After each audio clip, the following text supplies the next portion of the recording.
see him. There he is, right above you. Oh, there he is. There you go. There we go. What's up, buddy? How you doing, Jared? Hello? Hello? Hello. Hello? What's going on? No much, man. Yeah.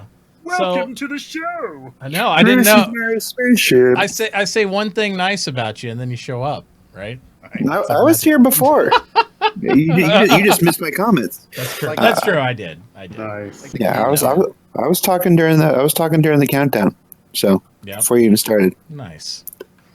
But yeah, welcome to the show, buddy. I appreciate you hopping in Discord for a couple minutes. That's cool. Yeah. Yeah, What was the definitely. question? I forgot. Well, basically, we were talking about the 10 for the, not the 10 for, I guess the calling all devs. Dev question. Yeah, the Yeah. dev Yes. stuff. The When do dev they questions. close? Like, when's the deadline so we know to tell everybody, hey, get in before this? There's no deadline. This goes on forever from now on. Well, as far as this the- is the new Monday show. Okay. So basically, you just what we're gonna do, because Spectrum. If you look at the answer, if you look at the question and answer or the question thread right now, you'll see that I've linked the questions that have been asked for the first 2 episodes and links, so people can see the questions that have been addressed recently. When I take a question and use it in a show, I delete it from the vote so that it doesn't just keep getting votes. For the people who don't read. But the problem is, Spectrum doesn't have a feature that I've requested yet, which is hide all deleted replies. Oh, yeah. So as a thread goes on, pretty soon you will just see nothing but an amassing of deleted replies. So we will do. There's a reason the thread is called the January questions thread. Every month I'll start a new questions thread. That doesn't mean that I suddenly throw out all the old ones from the old ones. You guys vote. You guys submit questions, and you guys vote on questions. But there is still an element of me choosing. It's what I choose is, do I? The first question I always have to ask is, does an answer for this question exist? Because nobody wants to see 15 minutes of, we don't have an answer for that yet. We don't have an answer for that yet. We don't have an answer for that, because this is game development. It's not game construction. All the answers don't exist yet. Part of the biggest part of game development is we are still figuring many of these answers out. People ask, oh, when you've got 50 star systems in place, how will I do this? And it's like the answer to that is almost always, we don't need that answer until we have 45 star systems in place.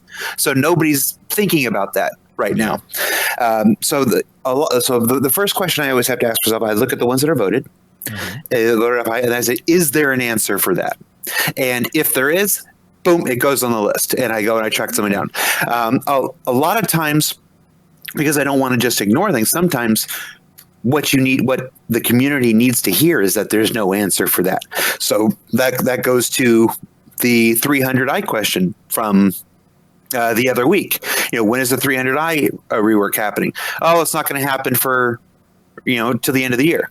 And people are like, well, that's not an answer. I'm like, yeah, it is an answer. That is the answer that exists. There's no other information about the 300i rework, because that doesn't start until Q4 of this year. So nobody is spending any time figuring out what they're going to do yet, because that answer is not necessary now. We don't have to have that answer until Q4 or Q3 at the absolute earliest. So there's a mix. It's I try not to do too many questions that don't have real sexy answers to them, but at the same time, if it's a question that's getting enough votes, if the question's been asked enough times, the sexy answer or not, you guys need to get the answer that does exist. And sometimes the answer that does exist is, we have no idea. So it's a mix. It's a mix. But the first criteria foremost is you guys submitting and you guys voting. I tend to take from the top and go straight down. I only skip when it's just something that absolutely can't. I just know, like, nobody's thinking about that for like another 2 years yet. So at that point, it's like there's no reason to kind of make somebody seem silly for asking a question. But for the most part, it is completely, totally, and utterly decided by you guys submitting, you guys voting, and there simply being an answer that exists. Next Friday, if you watched, I know everybody watched RTV except Uber, because it was apparently too busy to watch RTV. Last RTV, Shame. I tell you what, it's, picking on you now. I tell you, I just. I'm just You saying picked a that. hell of a week not to watch. I'm just saying, RTV with Jeff has been out for a week already. So, Oh well, yeah. That one is it's all right, man. Yeah, it was really good episodes on those. And I'm enjoying the RTV format because you're doing basically what we do here too. You're kind of going back through the week, giving the highlights and stuff, giving the new information. And the best thing I think about the new formats for me for all the shows is before I felt like, okay, I'm really excited about the end of the week. Or some people are like, oh, I only like the beginning of the week. It feels like it's more evenly spaced out with good information across the whole board. So all week long, I feel like, oh, we can get our little tidbits of Star Citizen. I agree. I like that. That's also something that I like about the spread for the new layout of the shows, is because calling all devs is a really nice start to the week, and it's not too long. Very much so. I can sit there and go through it, peruse it. It's really nice. It's not it's not like 40 minutes or something like that. 15 to 17 minutes is a good. Yeah, this is probably a bad time to tell you Monday's episode is like 30 minutes. I'm fine with that. Let me check. Well, no, it's not always going to be 30 minutes. It's we just had a question that took one of our guys quite a bit to answer. Let me look. Hold on, I got it right here. A little spoiler here for how long the episode is. Because I know for some reason people care about that kind of stuff. 26 minutes and 25 seconds is Monday's.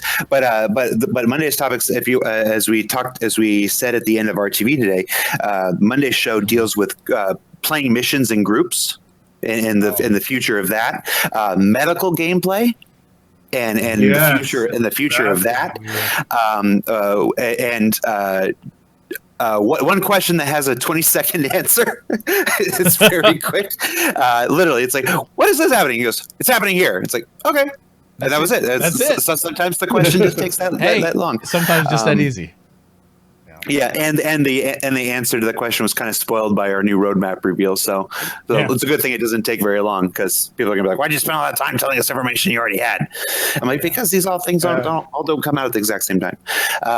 And the big one, the one that I know you guys are gonna want to hear, is the future of the Voyager Direct store, and a definitive answer to what happens to your Voyager Direct items and the UEC that people have spent on them.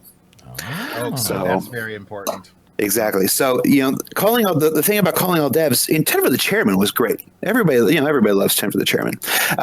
But Chris is, a very, very, very busy person. And so half the times they actually go through the original 10 for the Chairman playlist. They're half Chris and they're half somebody else. I mean, it was 10 for the developers, 10 for the producers, 10 for the designers, 10 for the writers, and what always happened with those episodes is Chris is one of the only people that can speak about every aspect of the game. Yeah. Most people work on their sections. That's how any of these projects work. So trying to get two people and pulling them out and taking an hour to an hour and a half of their day away from them so that they can answer 3 questions they know a lot about, 3 questions they know a little bit about, and 4 questions they're stretching. It just wasn't working. It takes forever. So calling all devs, I'm glad you guys like it. Oh, yeah. The real winners, if I can be frank, is our development team. They love it. They're like, wait. I can sit at my desk. I don't have to get up. I don't have to go anywhere. It takes me 5 minutes. 5 minutes, and I'm in and out, and I can participate in community outreach and stuff. There you go. And they love it because almost every one of our devs loves the community and wants to participate. I say almost every dev loves the community. Not every dev is a social. Tell me the names of the ones that don't. I need to know now. Yeah. And they're all like, the less I have to talk to Frank, the better. Yeah, there we go. But it's like most people don't go into video game development because they're social butterflies. Yeah. That's why you always see the picture of the prototypical game developer sitting in the dark, surrounded by Jolt Cola. It's like that's how quite a few of our guys work. So they don't want to. That's why for as many developers as you guys know in our project, at over 400 people, you guys still haven't met half the people that are working on the project. Oh yeah. So it's because we don't force anybody to be on camera because they don't want to come in, they don't want to lose an hour, they don't want to sit there with the lights, the camera makes them nervous, yada yada yada yada. But calling all devs lets them participate in a way that they're comfortable. They could sit at their desk, they can sit where they're comfortable, they can get in and out, and so we're going to see as these episodes continue, we're going to see the participation of all kinds of people that you may not otherwise normally get to see, and that's one of the most exciting things. It's a way to bring back that question and answer series that everybody loved, but to do it in a way that doesn't just annihilate our developers. Absolutely. So I think it's great, but I also I thought about it for a little while because some of the previous episodes you guys always play a shtick where you're annoying the devs, like trying to go out and interview them or ask them questions about certain things and like that. I thought maybe you should make a precursory show for like midweek called Trolling All Devs, where you just do like prank calls on them and Skype for bad situations, like where they're really uncomfortable. Excuse me, do you have Prince Albert in a can? It's like, You'll see a little bit of that actually in Calling All Devs. One of the reasons this Monday's episode is a little longer is because one of the people I call is Will Maiden. Will Maiden is my buddy in the UK studio who plays X-Wing miniatures, and one of the only people I know that plays X-Wing miniatures. So we ended up getting sidetracked a little bit and talking about X-Wing. And so Calling All Devs is designed to do two purposes. It's designed to serve two masters. Well, it's designed to serve three masters. One is to be easy on our developers and allow them an outlet to communicate with you guys in a way that's comfortable for them. Two is to give you guys information in a way, we don't do, something if you may have noticed if you guys have never really thought about it. I don't know. I haven't been here to watch every show, but we don't do a lot of the long form posts that a lot of games do. Here's an answer to a big thing that's gone through 15 community managers and 2 directors of marketing, and it's been completely sanitized, and here it is, sterile and devoid of all emotion and personality for you to consume. We put our developers on the camera. We let you hear their voices, we let you see their expressions, we let you hear the intonation and the inflection that's inherent in all their responses, because we think there's value in that exclamation. If you see us talking to you, or we put our faces behind the things that we say, it's not some cavalier, just blow them off kind of a response to these things. And we think there's value in that. And that's the second purpose of Calling All Devs. But the third purpose, the one that may not be quite as obvious, is to give you a true behind the scenes look at how we actually communicate behind the scenes. These calls happen. The 20-second answer that you're going to see on Monday is because I called Luke Davis at a really inopportune time, right as we were pushing out, as we were getting ready to do the roadmap, the final review on the roadmap. And he's like, "Jared, I don't have time for you. What is it?" And I said, "What is this?" And he goes, "It's this. Bye." And then he just hangs up. Hangs up on you. And he just hangs up. And it's not convoluted. It's not contrived. It's actually what happened. And it's like, and I just sat there smiling. And I'm like, yes, this is the third tenet of what this show is about. Yeah. We get sidetracked. It's the little bits on the side. It's Benoit showing off his Pez dispenser collection that he gives to other developers. Every time somebody at Turbulent does something fantastic, he awards them with a Pez dispenser. And you can tell who's doing well in the company by how many Pez dispensers they have on their desk. My son would really appreciate that. He collects Pez dispensers too. Yeah. So that's that third tenet is to really show you a little more of the personality and the people that are working on the project. Because I think and not to completely hijack your show, I apologize. No, you're fine. But when we refactored ATV last year, or not last year, It was like July. It was like July or August 2016 when we spun ATV around and tried to make it like quote unquote professional and upped our production value tremendously and hired on a bunch of people and created a whole department called global video production back then, so that it wasn't just me by myself trying to put this stuff together. That was all fantastic, and and the new ATV since then has been a joy to work on, but that came at a cost. We lost some of the personality. We lost some of the flavor. We lost some of that thing that carried us through the first 2 years of this project. When there wasn't any game to show, we showed you the people. And the idea for those first couple of years was, we don't have a game to show you. So if you get to know the people, maybe you'll know the game that those people are going to make. And so we lost a little bit of that. And so things like RTV now and things like Calling All Devs is our attempt to have our cake and eat it too. It's to keep the polish in ATV. So the Calling All Devs is a little more kind of off the cuff, and it seems a little bit like a little bit of the old RTV leaking into Calling All Devs. Yeah, it's a little bit with more purpose, because I really am trying to get in and get out and not take up too many of these people time. Whereas on the old RTV, we just had an hour to kind of go. So, what are you doing this week? Yeah, what do you have for lunch? Yeah. Well, that's what I like, is you guys evolve these shows, and what doesn't work, you get rid of and you change. And I mean, and they just keep getting better and better. Yeah, and sometimes. Oh, go ahead. No, you go ahead. Go ahead. I was just going to say, and you're changing it in ways that make it easier for you guys. I love this new roadmap. I was all over that. Yeah. Oh yeah, that roadmap is so easy to look at, and you know, even if it changes or morphs over time based on push outs or pull ins, it's clear. You know. And it's gonna get better. You know, this is like anything else we do. This is the first iteration. There are a couple Jiras that are still in the old style that haven't been converted over, and because they're not converted over, they're not showing up. It's one of the things that Chris talked about on our TV today, is that this thing is literally automated.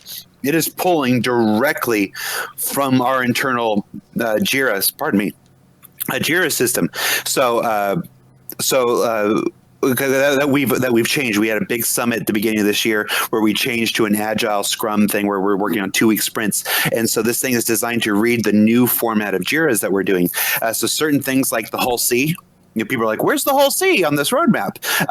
Its Jiras haven't been converted over yet. That's why they're not showing up. Things like people are like, where's the Vanguard? You know, the Vanguard variants. Its Jiras haven't been converted over, so it hasn't. So you'll see more things come online as the weeks go, and not everything is going to be on there. Squadron stuff will show up on a special squadron roadmap later this year as that comes around. But it's and some things we want. Some things are still cards we like to keep close to the vest. It's not that it's trying to be secretive or anything. It's that until we know and we have a better idea of when we can actually estimate these things, we're trying very hard not to get your guys' hopes up on things that we can and can't deliver. So if it makes the roadmap, we feel confident we're going to do it. We do that very well by ourselves. So yes, you do. Yeah, you know, it's awesome. And that's going to be one of the hardest parts about getting like the Calling All Devs and even previous episodes of what you guys have done in the past is like when you give this raw, unfiltered information.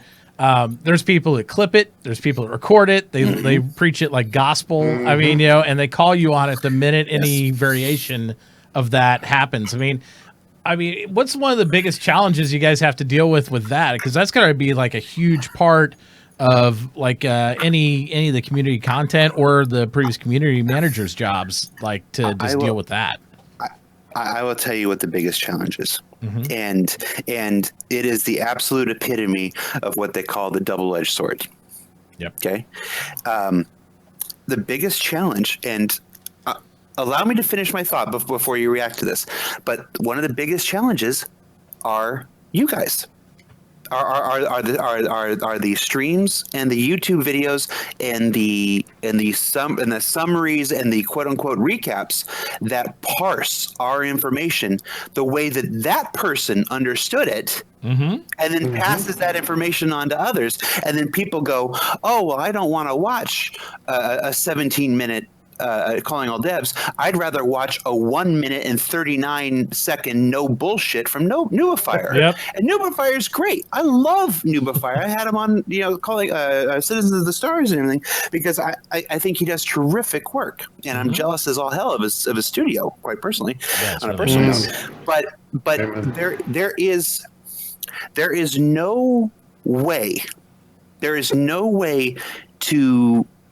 Now let me back that up. There's a reason we do things the way that we do them. There's a reason we do things with the developers and their faces and their voices and their intonations and their inflections and their personality behind their words, because They're robots. That intangible stuff that you can't get from reading a post, the exclamation, the stuff that adds texture to the things that we're saying. I believe there's a ton of virtue in seeing that, in seeing the sincerity that's in somebody's voice, or seeing, or even in the other way, seeing the uncertainty, hearing the uncertainty in a developer's voice when he says, "Well, we're going to try really hard to have that by 3.2. It's not looking so good right now, but I know everybody's here working hard." You hear that, or you go to somebody's recap that says, "Yeah, they said this feature is going to be in 3.2." Yep. And that is the hardest thing that we deal with on a day-to-day basis. It's the double-edged sword of doing things the way that we're doing it. There's all the virtue, all of the benefit of that we get by seeing somebody's face and hearing their voice and seeing their expressions and having that dialogue. But the double-edged sword is that the people like Uber, who have a real life, who have work and families and don't have time to watch, because we put out a lot of content. Trust me, I understand we put out a lot of content, and I understand that nobody can watch everything. I don't. There are times where even I start to glaze over when we're making Bug Smashers or Lore Makers or whatever. I'm like, wait, what did you just say? All right, go back. So I get it. I suffered through it myself, but. Well, I'm jealous. I'm Yeah. jealous because I had time, but it's a lot you guys easier to appreciate the Nova when you know the man behind it. Yeah. So you came up with the good format after I got a job. Dang it! Yeah. There you go. Yeah. So it's a double. So I understand completely why people seek out the 1 minute 39-second version. I understand completely why people go to the Reddit recaps instead of watching the show. It's just it's part of me hates it.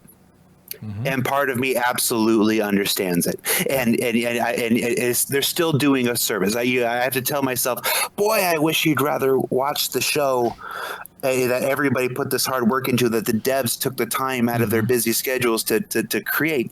But at the same time, if the alternative is you were never going to watch it, but at least with Nubifire's recap you're getting the information, then that's still good.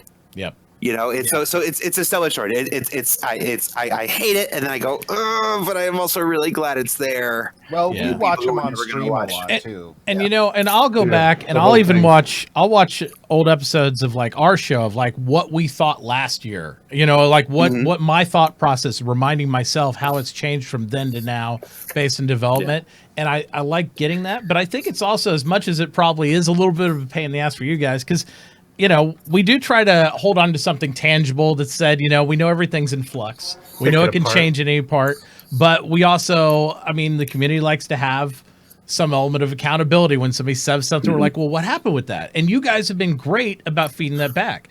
Other game companies, you do that with them, they're just like, ignore you. Like, yeah, whatever. That's different now. It's almost like the great thing about the format of putting the devs in front of the community, having people actually interface with us directly. CitizenCon was amazing, having that type of structure where you could just go up and talk to devs in person and sit there and do all that stuff. the pressure on that's got to be amazing though for you guys. Going, what'd you tell him? What did you say? Because Tony sat in that area, like one area there by the entrance for like 45 minutes. I think we asked him one question, and he was there for like over half an hour, just like dump loading info on us. I'm like, I can't write all this down, Tony. We need to record it all. You know, Citizen Gone almost killed me. Yeah, I bet. But yeah, and I just want to clarify before anybody starts making a post. I'm not picking on Nubifier. Nubifier makes the shortest of all. I was like, who makes the shortest fucking recaps of our thing that I could imagine? And he just makes the absolute shortest. So he's just the most extreme example. But like I said, I've had Nubifier on the show before. I absolutely appreciate what he does. Great. But you and Relay and everybody, every single person who takes responsibility for our message and conveying our message to other citizens, it's always going to be this weird like maelstrom inside me. It's like, oh, I really wish they just watched the thing, but at the same time, I know other people have lives and families and stuff, and that's cool. Well, I think it also makes a good tool for you guys to see how the community, at least from our perspective, is ingesting it. Because on the live broadcasts, like ours and Relay, and even Captain's Table with Paul and all the other guys, you get to see how not only the streamers interfacing, how their chat is, how they're reacting to this ongoing live discussion, where you can't always get a good synopsis of that when you're the one on the broadcast, when you're the one on the show. And that's the same way as, like, that's why we watch each other's shows, because we get a lot of good discussionary points and information from each other watching all these things. So I think it's important for that feedback, and I think it helps. But I can just picture you, like, every time we or somebody else discusses something, like, that's not what he meant. That's not it at all. You are so wrong. I can't believe it. Ask Eris at Relay how many times I had to message them on when they used to do the RTV recaps. You know, they weren't transcripts; they were just recaps. Yep. So he was parsing what we were saying. And like, that's not what I said. You missed the word "not." You just said "we are," and you missed the word "not." And we used to actually take some of those the wrong way. When I first started doing this show. We used to take Relay stuff, and then we'd parse the parsing of what they said and be like, all right, well, here's the recap. So you're getting like the telephone game, right? So what's going to happen is that all 100 solar systems are coming out next week, confirmed. All right. Now let's 100% confirmed. This is happening. Don't worry about it. It'll be there. Awesome. No, but I'm sweating right now. You just, I just broke out in a sweat because we're gonna give Disco Lando hives. Yeah. Well, see, with the new formats of the show, you're giving us more meat in the 20-30 minute shows than we were getting in our shows with half the stuff you couldn't answer. Yeah. So, and a lot of that is just, this is the point in development we are. You know, it's like you go back in time here. Many of you, all of you from 2012, 2013, I think. I am. Nope, I'm fairly new. Oh, well, hi. Okay. I've been following since 2013, okay. but so you remember? Okay, so some of you remember the days of Wingman's Hangar. Yeah, yes. I came in right at the tail end of that. Okay, Wingman's Hangar, you know, fun, personality. That's what I talk about. We were talking about, we didn't have a lot to talk about, so we showed you the people who were working as, you know, we're going to basically, you get to know the people, maybe you'll know the game that they're making. But there wasn't a lot of real data.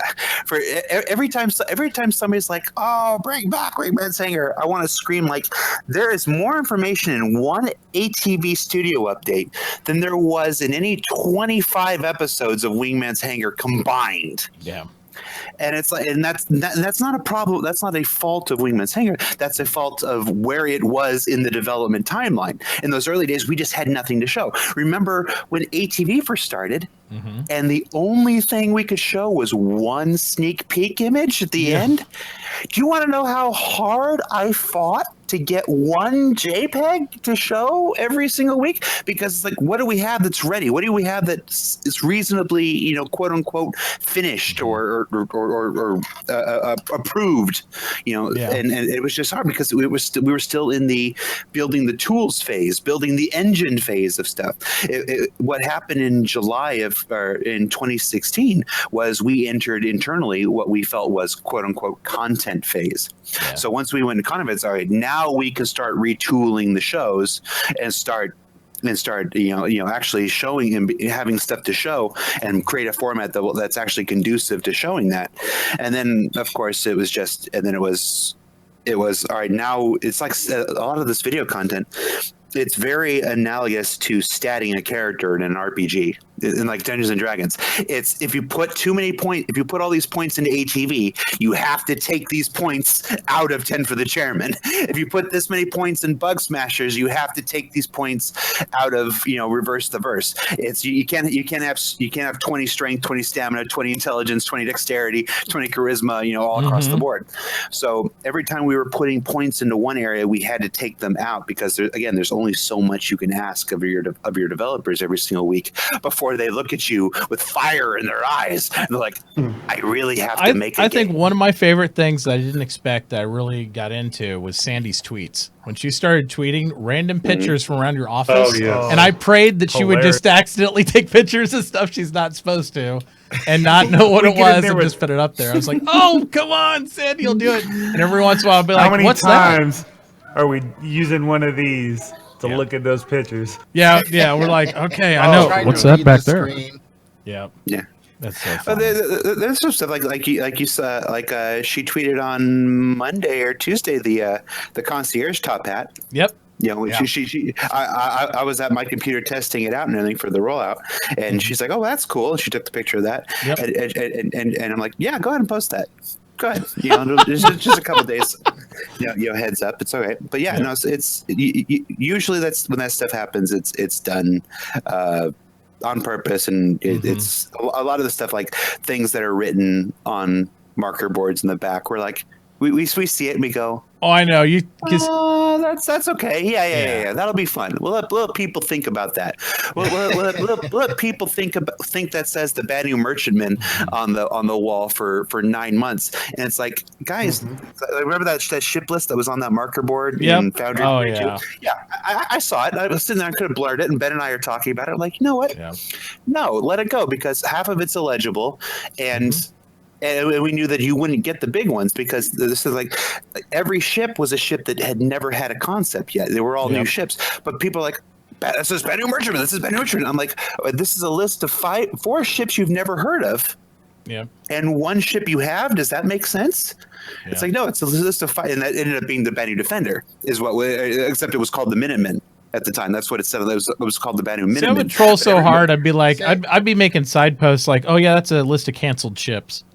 It's like, don't worry about it. Well, there was a troll picture once where they had, names in the background. I can't remember what they were, but there were like 3, and I was like, oh, that's good.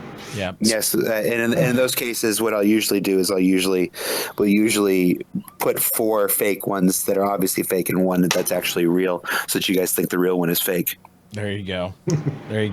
Speaking of Ben, how we haven't seen Ben. I know he's has different roles and stuff in the company and all that stuff. Is there going to be any content where we'll be able to see him on any of the community shows anytime soon? Because we miss Ben.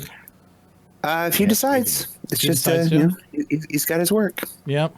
Right on. Like I said, not everybody goes into this business because they have the massive ego that I do. Where they just insert themselves into every single thing that we do. Yeah, absolutely. I hear you there, brother. Hold on. Why are people talking about syphilis in the chat? Is Jeremiah here? Yeah, Jay Lee was in. Yes, he's been here. Oh man, cold.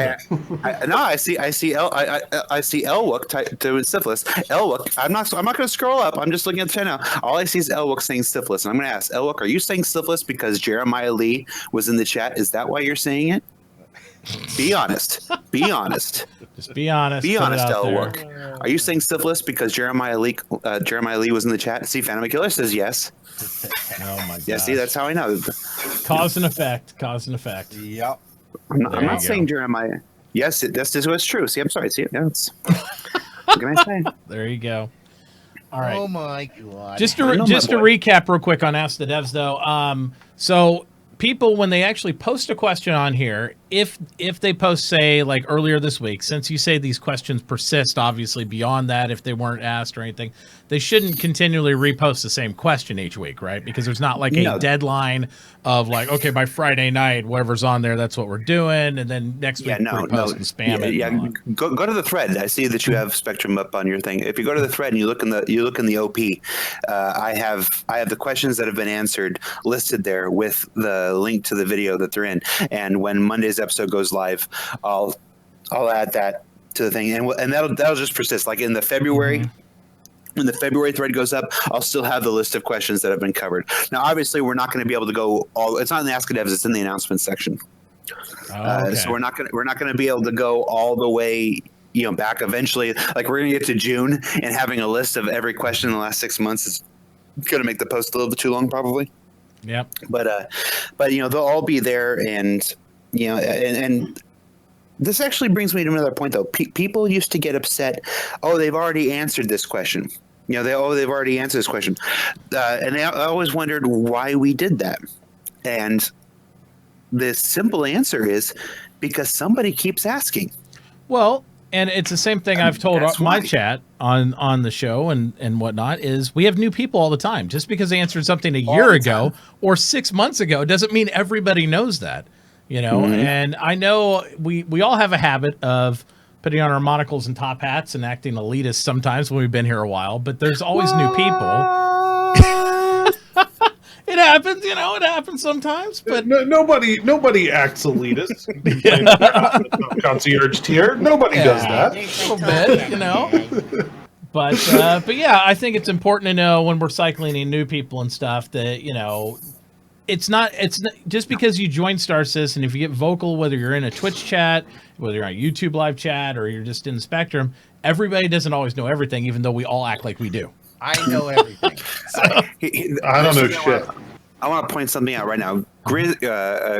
Grizzor TW in your chat. He says, after watching the Reverse Verse and seeing the excitement CR had about the acting and gameplay in Squadron 42, makes me believe he is making something really epic. That right there is why we make videos instead of making posts on forums. That right there is why I want people to watch our TV, why I want people to watch Colonial Devs instead of watching a 1 minute and 39-second recap. I'll write already. I'll watch it right after the show.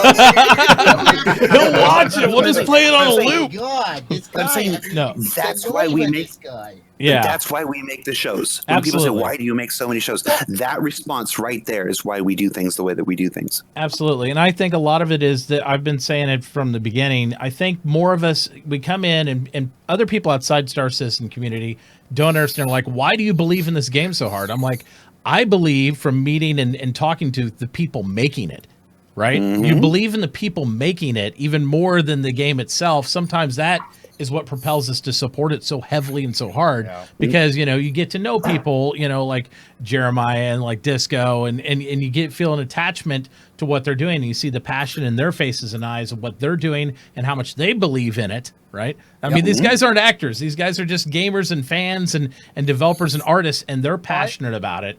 It's really cool. Always like, well, you've heard of L. Ron Hubbard, right? Well, this is nothing like that. Well, see, and that's a lesson that we figured out very early in this process, because we're building something that's never been built before in a way that's never been used to build it, and at a scale that has probably been attempted before in the past, but has always been kneecapped by publishers saying, no, you got to cut this, you got to cut this, you got to cut this. Because we're going so far outside the norm, it's traditional methods of communication, traditional methods of interaction weren't going to work for us because skepticism, it can be healthy. I believe in a healthy skepticism. I didn't back Star Citizen in November 2012. I was skeptical. I waited until summer 2013 before I backed. And what got me on board were those Wingman's Hangar episodes was me seeing the passion of Chris Roberts, was me seeing the passion of the people working on the game and going, these people really believe in what they're doing. These people really believe they can do it. And the very first time I met Chris in person, which was at the Next Great Starship finale that was done here in Southern California. After I introduced him, I told him, I said, I didn't back for the game. I'm not a good pilot. I've never been a good pilot at flight sims or space sims. I'm going to be terrible at this game, and I don't even know. Before we thought, that's all the game was going to be was Wing Commander 7 or whatever. Yeah. So I'm like, I don't think I'm going to be any good at this game. So I don't know how much I'm going to enjoy it. But I believe in you, and I believe in what you're trying to do for the industry and for storytelling and video games in general. That I wanted to support you in your effort, and succeed or fail, I will feel. I will feel that my money that I pledged was worth it, and that was back in however long, 2014 at that point. But it's and everybody's got their own different reasons. So, for whatever your reasons for pledging are, they're valid for you, and thank you so much for your money. But so we all got our different reasons. But that benefit, that thing that we get from meeting people, from going to Bar Citizens, from showing up at the Gamescoms and the PAXs and the 5 videos a week, well, 4 or 3. We're down to like 3 or 4 videos a week now. But there was a period where we were doing 5 videos a week. There was a period where we had a video every single day, and Disco aged like 3 years and 4 months. But the benefit of that is incalculable. And every time I see somebody where their healthy skepticism has perhaps not served them well in accepting Star Citizen, the answer is always, have you ever watched ATV? Have you ever watched 10 for the Chairman? Have you ever watched RTV? Like, I started, I got 5 minutes, I got bored. And I'm like, all right, if all you have are the articles, if all you have are the recaps, if all you have is the text-based, the stuff that you read, then that's why this is happening to you. Yeah, that's been my experience. There are, of course, always exceptions. I'm in it just for the forum badges. So this game, the way it sits right now, is better than some release games I've played. Yeah, no kidding. For the value of the money, seriously. I really believe that. I mean, for $45, I feel like I've gotten more gameplay. I mean, people ask me, should I buy it? Should I get this stuff? And I always say, well, sit around and watch. Ask some people, get involved. You don't have to back the game today, but I guarantee if you get involved in the community, you watch the episode, you watch how open the development is. If you're a gamer and you're willing to drop the same $50-$60 I do on Ubisoft crap that I hate after 2 weeks, and all that, you'll end up pledging. You'll end up backing again. But you get 4 games for $60 or $65, whatever it is now. I mean, you get a first-person shooter, you get a space arena combat with ships, you get the MMO. You get harmonic opera sounds from Toy Grubbin's Discord. Toy, too. Are you at the opera? Oh, my wife's watching. Are you at the Met TV right now? The old my wife excuse. Yeah, my wife is watching some girl as soon as I'm done, I gotta go dance. There he goes. He's like, "Oh, I'm sorry, guys, it's intermission. I gotta go do the thing." So yeah, but no, I still don't look at you get 2 games is what you get. You get some other test bed stuff and other things, but it will flesh out to where there's more modes. And we're hopeful for a lot of different things to come in there. But I was shocked by the amount of content that's supposedly planned to try to come out this year. By that, yes, he's skeptical. I'm not shocked about it. But all the content that we already have, 6 different 0-tier mechanics coming out in the middle of the year. That's a lot compared to what that is a lot. That is a lot. I have built myself back as a very we're gonna get what we're gonna get, and then to see that newsletter come out and that I was like, holy crap! Like I keep saying, they're not building the engine anymore. I mean, they're adding on to it, but they're not building the core engine so they can focus on all those. That's what and game dev giving us that. And game dev is additive. It's one of the things that if I let me think about how I want to say this real quick. One of the things that everybody get their microphones out. Let's record them. Yeah. As my uncle Bud would say, really sticks in my craw. Only he would use a lot more profanity. Yeah. Is this notion? They've been working on the game for 5 years. They've been working on the game for 5 years. They've been working on the game for 6 years. Some people say, and it's like, yes, but what are you trying to say when you say that? Because it sounds like you're saying that all 5 years are equal. And they're not. That's you know, right. Chris worked on that demo at GDC for a year before it was revealed in November 2012. Yes, but that was Chris, literally one dev. Chris working on it, and now then they reveal in 2012. You got your crowdfunding. At that point, 2012 into 2013 is less than 15 devs. For a part of while it's 4, it's anywhere from 4 to 15, and we're still renting offices and buying furniture and incorporating the business. It's like that.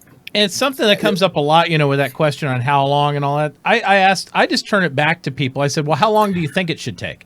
Considering the scope of what this game is trying to be, where it's trying to go, the fidelity, how long should it take? And nobody who ever asked me that question could give me a correct answer of anything, because they're like, they don't know. And I'm like, it's an R&D project. They have a goal of where they're trying to be, and they're going to continue to develop on the path to get there. I always go back to the whole building a business. If you were to, I asked them, if you were to build a business, but you couldn't get, you had all these people in mind, who is the best this? And I start asking questions like, who is the best camera operator Who is the best? And the people will start to name names. And I'm like, oh, do they work for somebody else?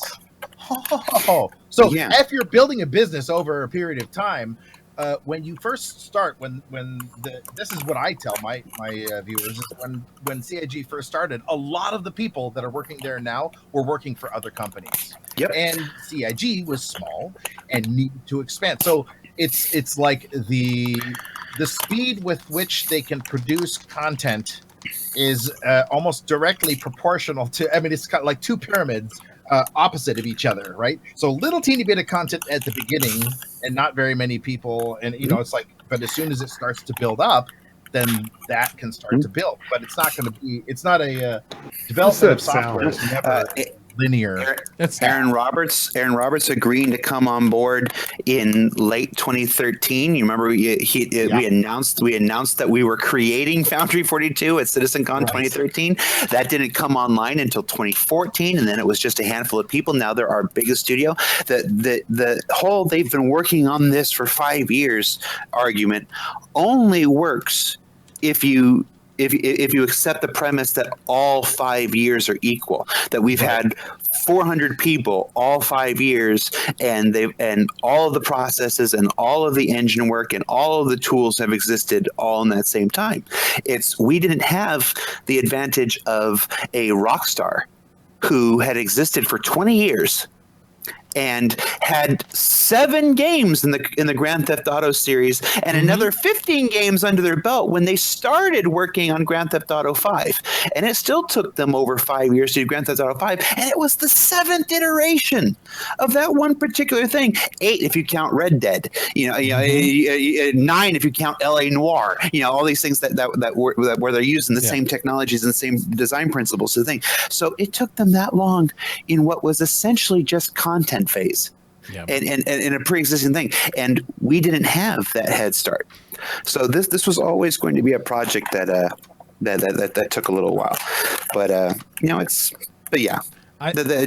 thing that sticks in my craw is the idea that people treat all 5 years like they're equal, and it's like they're not equal. And that's why you get things like, I'm surprised, look at how many things they're trying to get out this year. That's because every year is a force multiplier. Every milestone we pass is another force multiplier. It's like, now last year we could do 4 times what we did the year before. This year we can do 8 times the 4 times we did last year, kind of thing.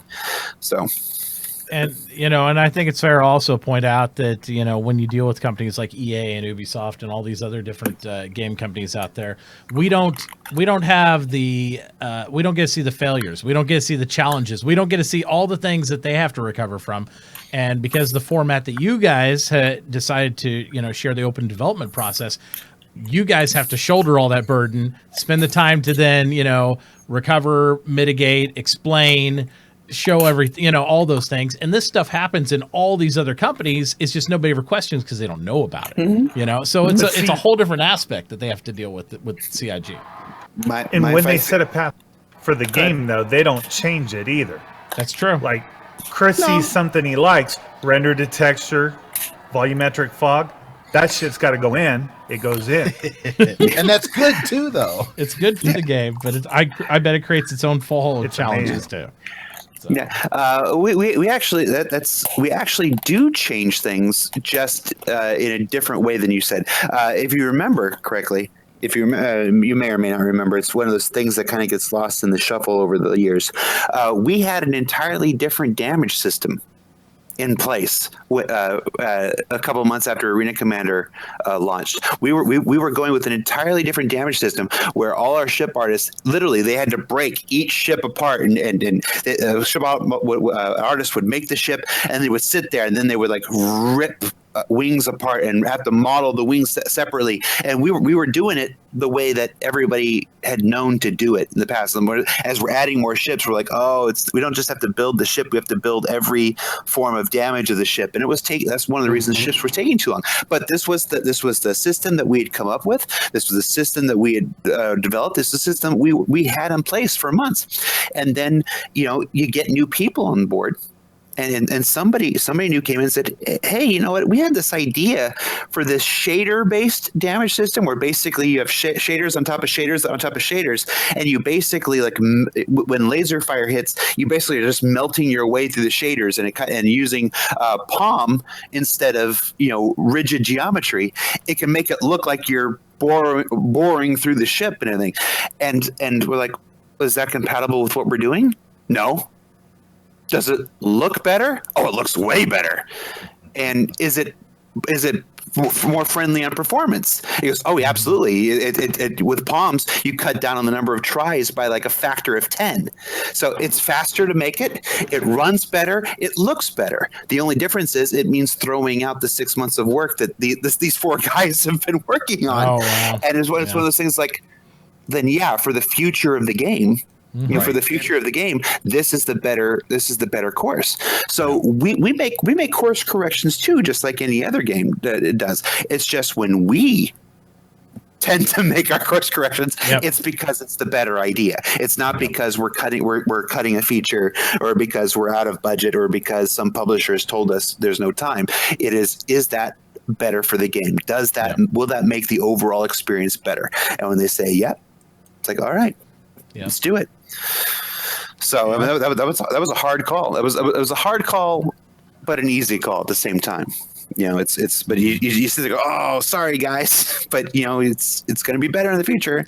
You come along, but yeah. So it's it's one of my favorite aspects about working on this project. We are never afraid to have the better idea. Yeah. There's never a publisher would not have let us do that. Publisher's like, no, you've put too much time and effort into this system. You're going to continue with that system, even if it makes the performance worse. Even if it means that you're going to have less ships, on screen at the same time. Even if all these other things happen, that's the path you went down. Yep. And nope, we're not afraid of the better idea. So yeah, that's because a lot of people would give answers like, hey, we'll wait for the second edition of this game to come out, or we'll do something else. But yeah, we're going to stick with the path you gave us, and that's it. Because of all these different concerns. But I love how you guys come up with all the different tools to kind of, go through the processes. I think the tools are really interesting. I love hearing about them because it really shows us like, okay, people will come at us and say, hey, they've been working on this and that, but look at this amazing tool they developed now. And now something that took them weeks to develop, potentially they can process in like days, or hours even with different aspects. And it might take months of development to make this tool, but that means the expansion of the universe, everything else moving forward on the game is going to be that much easier for the dev team to do. And that's amazing to me. Yeah. The comment, the way I generally put it when people ask is if you're making something that's truly never been made before, if you're making something that's truly original, there is no blueprint to follow. Yep. There's no other project you can look at and say, oh, that took 6 months, so this feature will take 6 months. If you're truly doing something new and you're doing it in a way that's never been used to do it, how long does it take? Yep. There's no way to know. There's no answer. We do our best to estimate. We do our best. Chris Roberts' estimates are legendary.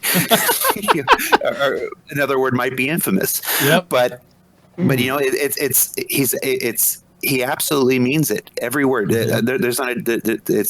It's the best information we have at that time. But that's why I call it game development, not game construction, because there is no blueprint. We can't just hire 400 more people and say, here, take the plans and put it together. This is us figuring this stuff out. This is us figuring out what can be done along the way, and then if it can't be done, it's all right. Put that on the back burner. Chris talks about this a little bit in today's RTV with the collapsing of the whole sea. They thought they had the whole sea is in a bit of a holding pattern right now because they thought they had a solution on the whole collapsing and expanding thing, and what they tried wasn't going to work. They now have another idea that they're pretty confident, but it's going to take longer. And all right, we're going to use these guys to do something more immediate right now, because nobody needs the whole sea flying through the galaxy right now anyway. So it's like, okay, those guys can be better served doing something else at the moment, but we have an idea. We're confident we know how to do it, but it has to be created. It's new tech that has to be made. So it's always a juggle of priorities and discovery that is virtually impossible to predict. Well, and that's why I've always labeled CIG as much it's an R&D company, right? It's like you're developing different methods, different tools in order to make a game that's never been made before. That's why people can't compare it. That's why it's so difficult to put timelines on things, because when you're inventing something, it's like, well, how long does it take to invent something? I mean, it's a trial and error. They might hit it faster. I'll tell you after I'm done. Yeah, I'll tell you after I'm done. This is how long it takes. We'll use it as standard. Yeah. So, and I've been telling these guys since you guys switched to Lumberyard, these tools and stuff you're creating with this R&D, you're going to make more money licensing that stuff than you're going to make off selling copies of the game. That's my prediction. Yeah, luckily to me, I have no involvement in any of that stuff. So. Well, I mean, it's just some of the stuff you're creating is just amazing, and that could be used for other games. Incredible. Not necessarily space games, just other games. Well, eventually we'll just release a new iteration of Star Citizen every single year in a slightly different era. There we go. There'll be Star Citizen World War II. There it is. There'll be Star Citizen modern combat. PUBG. Star Citizen. Star PUBG. Citizen is feudal. It's got to be out. Oh my god. Star Citizen World at War. Star Citizen Advanced Warfare. Good lord. We'll just keep recycling the same advancements year Star after year. Citizen Can I buy a DLC annual pass too on that? So I want to make sure to get that, because I'm trying to find a way to spend another $3,000 so I can hit 25K, because I need to get that next tier. You've got a while yet before you have to spend. Yeah, you have to get there. Remember, the F8 Lightning isn't going to be available until Squadron 42 comes out. This is true. So you've got a ways to go yet. Yeah. So. And pace yourself. Exactly right. But with all the, it's usually the community that's got all that in there. I can't do that myself. That's all the giveaways and stuff that we've done in the channel. So, but they've helped, fund it up that high. I wanted to ask. It was so awesome, by the way. I know Sandy doesn't ever watch the shows and stuff, but it was really awesome to see Sandy hop in concierge chat yesterday and was like directly interfacing and answering questions and trying to talk to everybody. And I bet you guys were like, "Oh shit." But it was really cool. I was like, "Is that Sandy?" I was like, "Oh, Sandy." Yeah, that was really Sandy. She was on her phone, and I talked to her a little bit about it this morning. She was like, "It's really hard to keep up when you're on their phone." I'm like, "Yeah." Next time, sit at the computer with the keyboard. It's still going to be tough to keep up. Yeah, but on your phone, you have no chance. My favorite quote from Sandy on that whole 4 or 5 lines of conversation she got. She's like, "All right, guys, I'm trying to keep up. All I see is F8 and potato." And I was like, "Start the F8 potato memes, because they're coming now. It's gonna be perfect." The F8 potato is out in the way. Yeah, because all she'd see people were just talking F8 potato stuff, and it's so good. Yeah. So well, you'll be happy to know that she didn't scare her away or anything. She had a lot of fun, and she'll be back. She'll be back in the future. Good. So- Good. Yeah, it's and that's the Sandy type of was kind of interesting. like what was her name from the Young Frankenstein? Put the candle back. Yeah, Terry Gar. There you go. Yeah. No, the fact is, and that stuff you just don't see. It's like people were asking a lot of questions, and some of the mods there just they didn't have the information or they couldn't answer that, and Sandy just hopped in and kind of took over on that. And it's like, hey, this is what your answer is, and all that stuff. So I am interested though to ask more questions about some of those levels and all those things. And but I should probably just direct that at concierge. Yeah. Lucky for me, I have virtually no involvement whatsoever. In the I knew that. concierge. That's how I'm going to pin you with it. I was like, it's like, wait a minute. It's one of those things where I am completely, totally, and utterly appreciative of everybody who supports the project, and especially those who raise through concierge levels. I myself am a wing commander. I hit wing commander, and then decided I needed to get a job. I need to get some of I need to get some of this money back. Yeah, and I decided to get my money back by getting a job there and having you pay me. Yeah, but my personal mantra, my personal belief system leans a little too close to the whole $45 and that's it. Everybody is equal. The concierge absolutely deserves rewards and deserves perks, and I mean, God, for some of for the amount of money that some people put in, absolutely you deserve something special. It's just for me, I am not the fancy person. We had our birthday celebration today, and they ordered cakes from a fancy place, and fancy cakes with real ingredients. And I ate one slice of the cake, and I got sick immediately because I'm like, oh, this is made with real ingredients, like real cream and real butter and real milk, and it kicked my ass. I'm used to cheap Hostess garbage. I'm more low rent than that. So I tend to gravitate more towards the personally more towards the rank and file, the $45 club. We're all star citizens kind of thing. It's just where I feel comfortable. So occasionally they'll ask me about concierge stuff, and I'm like, I'm not sure. Like, what would we like to? What would you like to do for special people? And I'm like, I'm not the guy to talk about. I was the same way. I wasn't very popular in the concierge chats. I'm usually not in there because the first thing I said is like, I don't think any concierge should get an F8. I just don't think that should be a ship we should get. I'm just like, they're all like, well, shut up. Be quiet. I think everything should just be cosmetics and that's it. And if you want to back the game to that level, it's because you love the idea of the game, and it's not because. Well, did you see Chris's answer on that on RTV today? I've got to watch it all. Okay, everybody gets an F8. With the complete Squadron 42. Yeah, everybody who completes Squadron 42 gets gets the opportunity to have an F8. Yeah. So this really wasn't, and considering.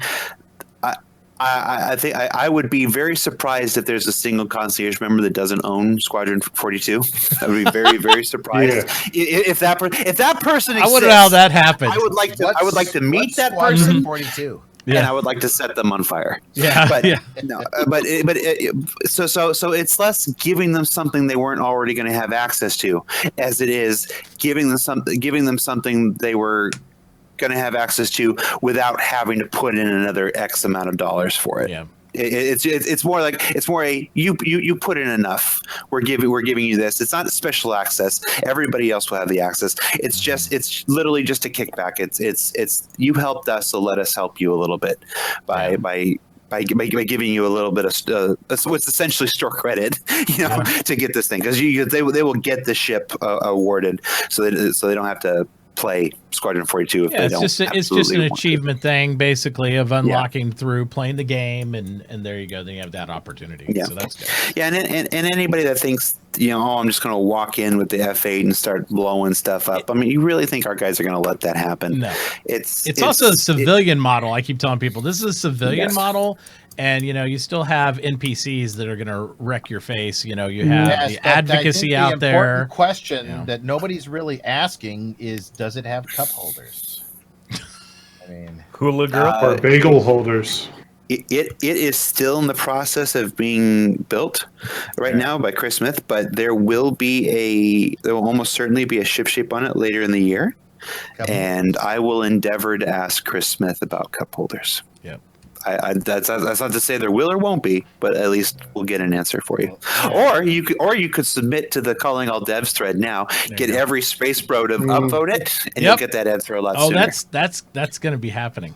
It's happening. I mean, it's going to be happening. Not for nothing. You got 148 voters right now. It is possible. But you're also presuming they all agree with my thoughts in mind. Usually I say something and then chat just goes, "What the hell's this guy talking about?" Like, no, it's more of an entertainment value there than anything, right, guys? Yep. But Geo says, "Does it have LTI though? What does it matter? It either will." You don't know Geo. Here's the answer. Here's the answer, Geo, and I love Geo.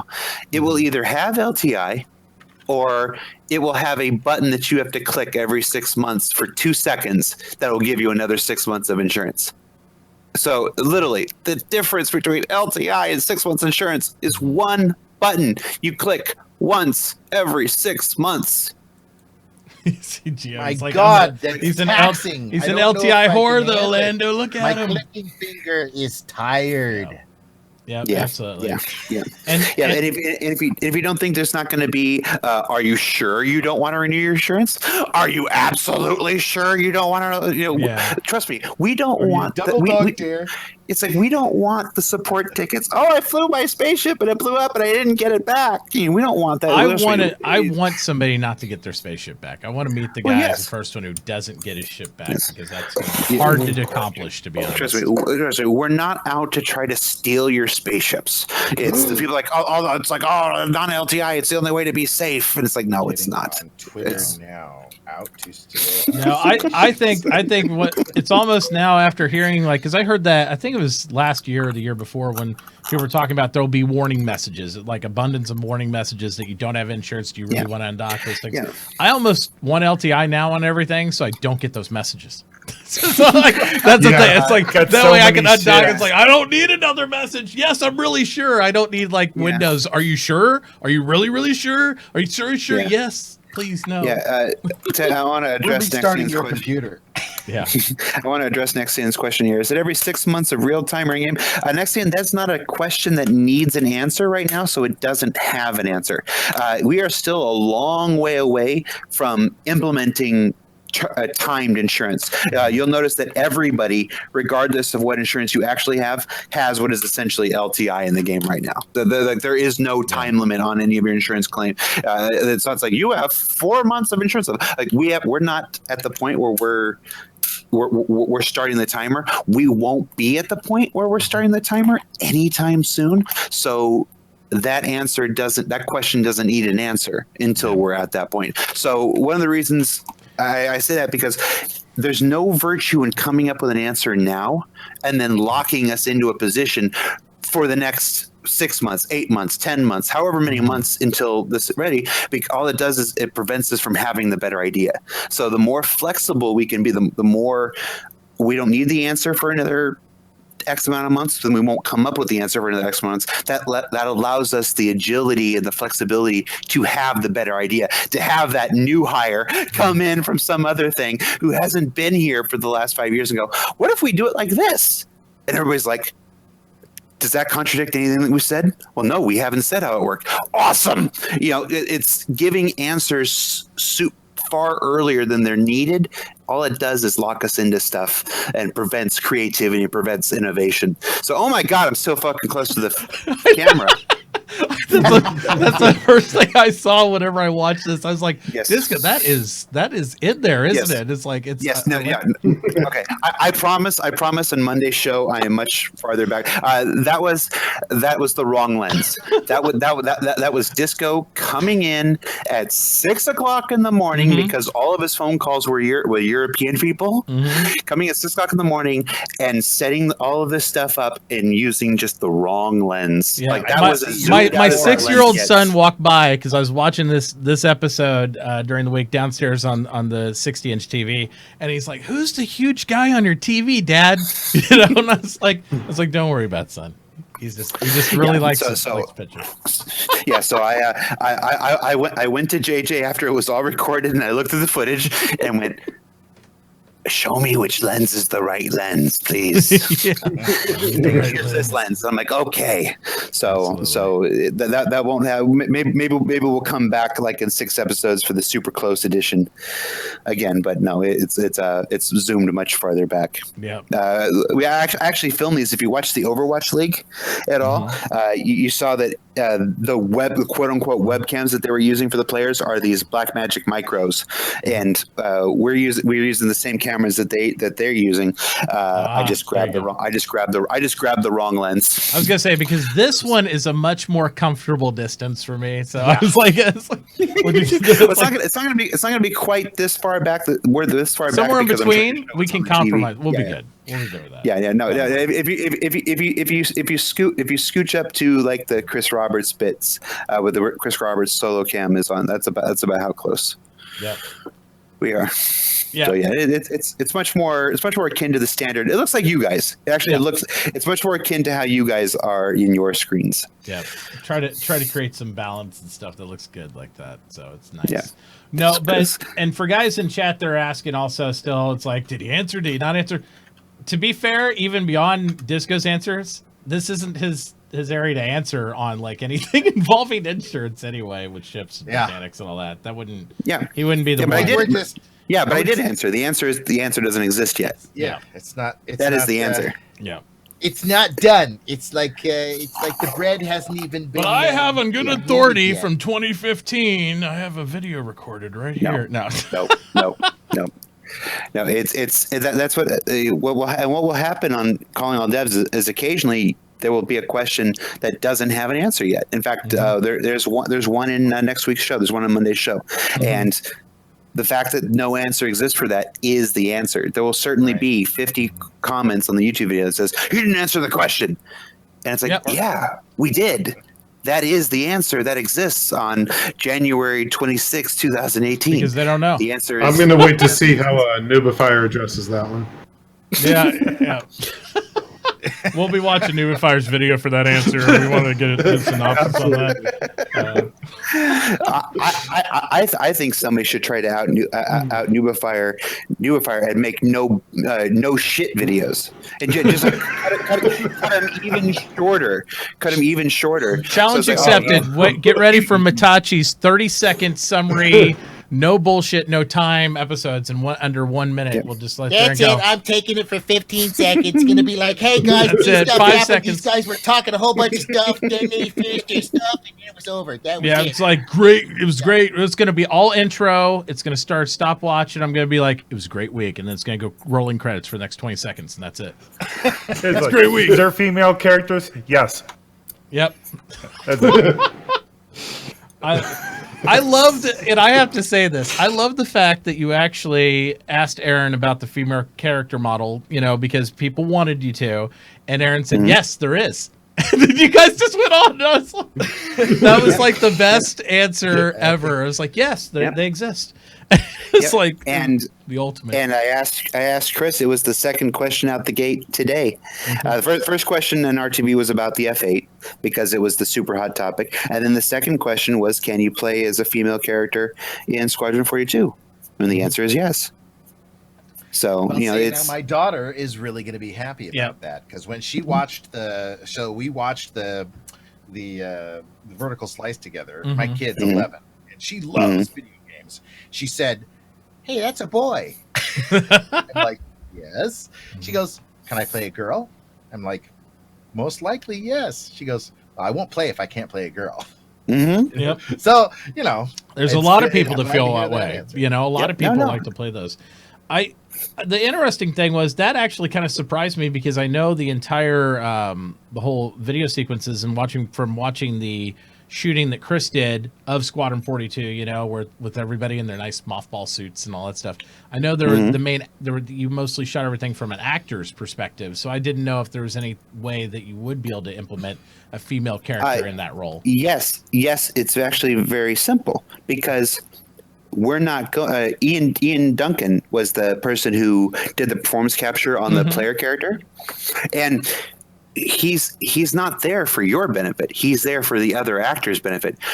He's not controlling your person. You're controlling your person. Yeah. So we don't need. So his actions, the player character's actions, will be yours, not Ian Duncan's. So it doesn't. So he was literally there to give the other actors somebody to talk to, somebody to play off, somebody to act with. But when you play your character, you're not playing Ian Duncan. You're playing your character. You're moving how you move. If you want to move left, you want to move right. It's not Ian Duncan didn't have to run to every single part on the bridge. Yeah, but I was thinking in lines with all the dialogue, with all the story and all that stuff. So it's pretty. It's overall gender neutral then from that aspect because exactly. So his part is basically my understanding, and actually I don't know the answer to this. I don't know if he's going to be the male voice or not.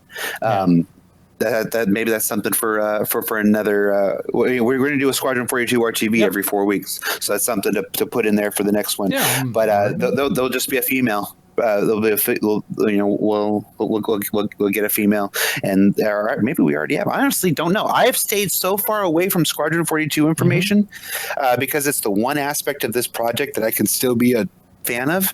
That most of the answers I was hearing in RTV today, they're answers I'm hearing for the very first time as well. So I actually don't know. That's going to be hard too, because you're a lot like me. I don't like spoilers. I want to experience it for the first time, but also I got people that are asking me questions about it. So I got to kind of do a little bit of research to kind of help them out as far as like with their questions from whatever I absorbed from Squadron 42 and all that. But I don't like knowing the plot. I like going into the game as neutral minded as I can. How challenging is it to like not spoil everything for yourself, with working there and doing that?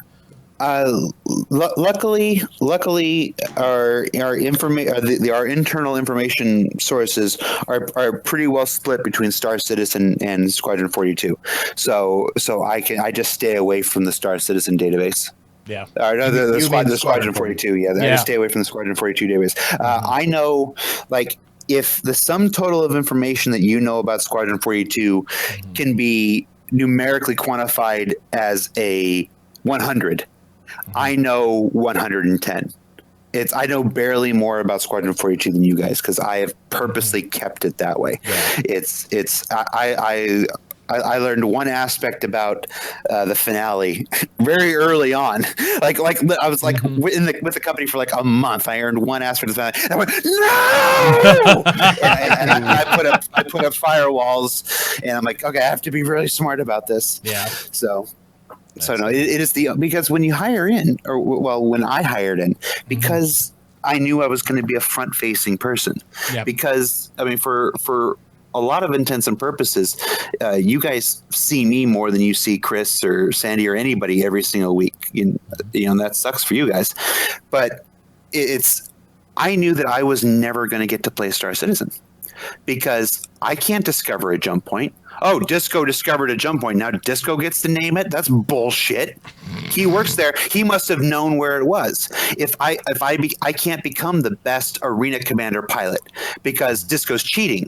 If Disco's at the top, if I become exactly, if I become the Uber Star Citizen man or Star Marine man, and I was like, oh well, he's got a vulnerability. I shot that guy 4 times. He didn't die. He's using God mode. But I don't get to have the Star Citizen experience that anybody else does, and I knew that when hiring in. The only way I can do it is by having a fake character. Not here's not Disco Lando running around, but then I can never jump. I can never jump into Discord. I can never jump into Spectrum voice chat. It's like there's no way for me to effectively hide that. So I knew when I hired in that I would be giving up playing Star Citizen. Like that was the cost for me. It's to come to work for CIG and to come to serve you guys in all of your content stuff, that I would be sacrificing my Star Citizen experience. So it was very important to me to save Squadron 42. I'm like, that's the one that I get to keep. That's for me. That's still for me. We're gonna have to buy Disco voice changer so he can hop into the MMO and stuff, and we'll just we'll help him out. He can hop into Discords and be like, no, I'll sneak in while you guys aren't looking though. I'll sneak in the Star Wars voice changer and Disco will come on and go. There you go. Do the Chewie. Perfect. Well, when you don't know all the secrets, you're not accidentally spilling the secrets too. Yeah. So that helps. By masking his knowledge, he's like, I really don't know, so I couldn't accidentally tell you anyway. Right. Yeah, that's not really because I am my biggest responsibility at the company is I am the arbiter of what goes out to all this stuff. So every ATV, all that stuff it all goes through me. I'm the one that decides what actually goes to you and what doesn't. That's my biggest responsibility. So keeping secrets is not my issue. I get blamed for the Great Star Marine leak of 2015, but people who actually remember and go through, it goes, that image was an approved image that did not have the full URL. It was missing the 25-digit hash after the slash. A guy, there was no information in that picture other than we use Amazon Web Services. There was a gentleman, a backer, a good guy who we talked to thoroughly, who thought I was ringing the dinner bell on an ARG. And said, I guess I can figure out the rest of the hash. He literally used one of those things like you see in the movies, and there was the combination hackers. He discovered the 25-digit hash and found an unsecured torrent on the other end, and that's what gave him the file. Now the mistake was the unsecured torrent. The mistake was the mistake. That wasn't my mistake. My image was safe, and anybody who'd ever looked at the router traffic knew that we were on AWS. Yeah. So there was no information in the image that caused the leak. So it's just one of those. You still shouldered that responsibility like a champ. I have to say. Yes, well, that's one of the responsibilities of community managers. I don't know. I remember they're starting a whole. Everybody thought you were getting in so much trouble. They were like save disco jobs. They were like, no, save. I was like, no, he's good. Nope, he's good. Nope. They looked at it and said, nope. He goes. The image was approved. I sent it up as I'd like to post this. I say, yeah, sure, whatever. There's no information in it. Yep. There's no information that isn't already known. People know we serve our data off of AWS. We were still using Google servers for the game at the time, but our content delivery service has always been AWS. So it's like, yeah, there's no information in there. Yep. It was a person who decided who I know AWS. I know how their hashes work. I know what I can look for. He was curious to see what he could find, and he found something. And he found something, then shared it with the entire world. Yep. So he felt so bad after because he was not a malicious hacker or anything. Yeah. He thought it was an ARG. He thought it was a game. Yeah, he thought it was a game, and then I haven't talked to him in a while, but I talked to him a couple times since then. But no, man. Yeah. Ultimately, a lot of good came from it. So, well, I think games until somebody pokes an eye out. Yeah, and I would say this, and I don't know how much of that you want to talk about anyway, but the main thing for me wasn't the leak, but I think it actually might have enlightened some people at the company to how much we wouldn't judge the things we saw from that leak, right? Because it's like to a lot of people, like I think even Chris had mentioned before that before that had happened, everybody was really worried about seeing these white box type images of like the address and all these things there because they were incomplete and everybody would call foul on it and stuff. And really the community is very receptive of it. We're like, we love this stuff. We're seeing the behind the scenes with this. And everybody applauded what they saw instead of like digging CIG a hole saying, oh, this is crap, And I think it might have changed some internal perspective. I mean, was that something that actually happened a little bit because of that or? No, nothing that happened. The reticence for white box and for showing white box and stuff will never go away. That's artists being artists. Yeah. That's people not wanting to share their work until it's done. Yeah. It's people who work tirelessly day in and day out building this art, and they're very protective of their work and like, no, I want to make the best presentation possible to you guys. So we've always been. They'll understand it's work in progress. We've spent 5 years educating them that they know it's work in progress, but that will never change an artist being artistic and wanting to represent their work in the best possible light. So that's always the reticence there. And we don't force anybody, just like we don't force anybody to appear on an interview. We don't force people to share stuff that they're not ready with. This is a whole new ball game, the way we're dealing with it with community engagement and marketing and stuff like that. So we always have to respect our developers and their wishes. Right on.